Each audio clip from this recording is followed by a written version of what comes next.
man, this guy is such a legend, but you have to understand how key he was on moving forward on guys like my skin tone in the wrestling game. So how do you feel? I've been watching you since Harlem Heat. How did you guys even come about with Harlem Heat?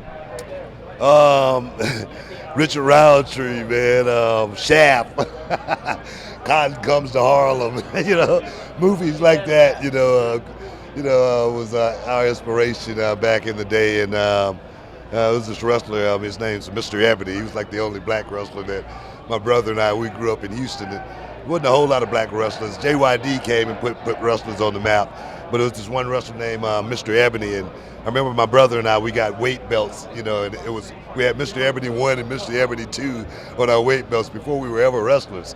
And then getting into the business, man, it was just a passion for both of us, really. But for me, it wasn't a dream or anything like that. It was for my brother. And just following my brother around, I followed him into the wrestling business. But, the Harlem Heat thing, it just came from all of those, black exploitation movies back in the day.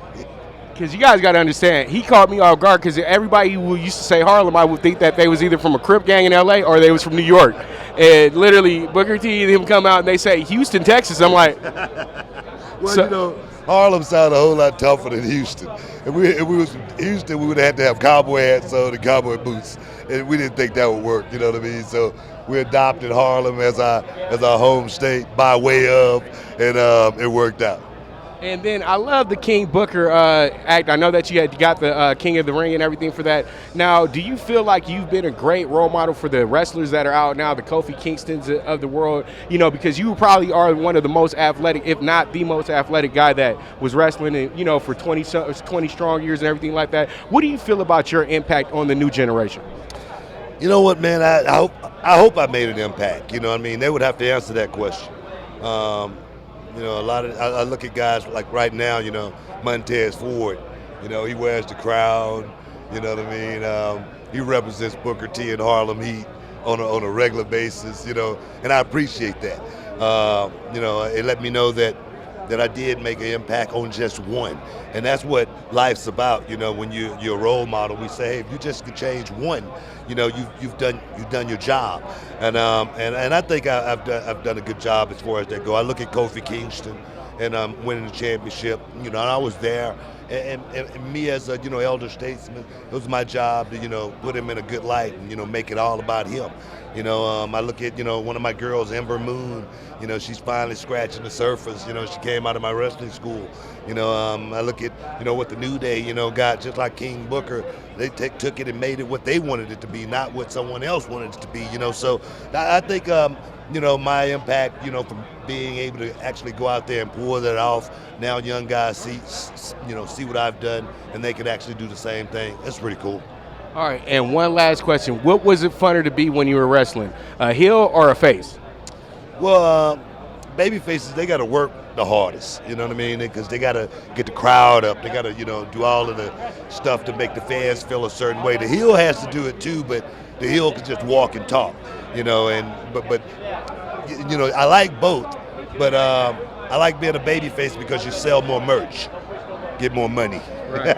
Hey, but King Booker, though, man, that was a killing right there. But let's get on down to the MMA. How are you feeling about the Diaz brothers? We got a big fight coming up for Nate going against Pettis, and then also maybe a Nick Diaz comeback as well, too? I mean, Nate coming in off a long layoff, man, and he's going against a guy like Pettis who's been active. I question, Nate coming back and taking a fight like that, his first fight back. But the Diaz brothers, those guys are tough guys. They're not going to look for an easy route or anything like that. One thing about the MMA game, you got to understand and realize you are going to be matched up against, tough guys. Everybody's going to be a tough guy just about if they're, fighting at a certain level. We'll find out if he's ready to come back or how good he is. Is he capable of going out there and pulling it off? Of course he is. But I do question the long layoff. All right, and now let's get down to what we're here for, the main event itself. How are you feeling about Pacquiao Thurman? What is your pick, and what is your analyst on this as well? Oh, man, analyst side says, I've been 40 years old, and I know how it felt when I was 40 compared to when I was 20. You know what I mean? I know what 20-something-year-old legs feel like. I know how 40-something-year-old legs feel like. Not that my legs didn't feel pretty good when I was at 40. At 40, I was doing some of my best work, but I wasn't taking real punches. I wasn't taking real blows like these guys are going to do. Manny Pacquiao, he's got, a lot of, wear and tear on the tires, man. He's been in the game a long time. One thing they say about fighters, they say, just like wrestlers, you only got so many bumps on your bump card. You know what I mean? And I feel like you got so many punches, that you can take as a fighter. It's not, how long you fight, it's how many punches you take over that period of time. And I just feel like he's fighting a guy in Keith Thurman who's undefeated, and he doesn't know how to lose. He's coming in to win. That's all he knows how to do. And as well as he's a pretty damn good fighter. And we're going to see exactly if Manny Pacquiao is still at the literally the elite level or there above, or if he's on his way down. Are we going to find out if Keith Thurman is the truth or not? And by going out there, not just beating Manny Pacquiao, but going out there and beating Manny Pacquiao.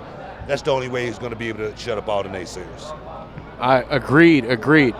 This is an all-fighting question. I know you love sports. Cowboys or Texans? I'm too close to the city, man. I can't, I got to go with Texas, man. And one last question. How do you feel about the Charlo brothers' impact on Houston just at this point right now? They've been doing some big things out there. They had a great weekend a few weeks back for his fight, and they also had a great fight here in Vegas as well, too. So what are you thinking about the Charlo brothers? Do you think they're getting ducked a lot? I just think, with, the zone, got PBC, you got Top Rank. I just think, it's just hard to get these promoters together more than anything. I think those guys are representing the city, as far as boxing go, they're doing a hell of a job. I was a huge critic, of the Charlo brothers in the beginning, and then I saw these guys, start growing, and I said, man, these guys, look like they, coming, finally, pulling it all together. But I do stress, to those, young men that they got to realize that they are role models, and everything that they say is somebody listening. You know what I mean? So walk it like you talk it. Hey, Faxamundo. It's your boy, the primetime capper, Pop DiBiase. This is Fanatics View, signing out with King Booker. All right, and I'm out of here.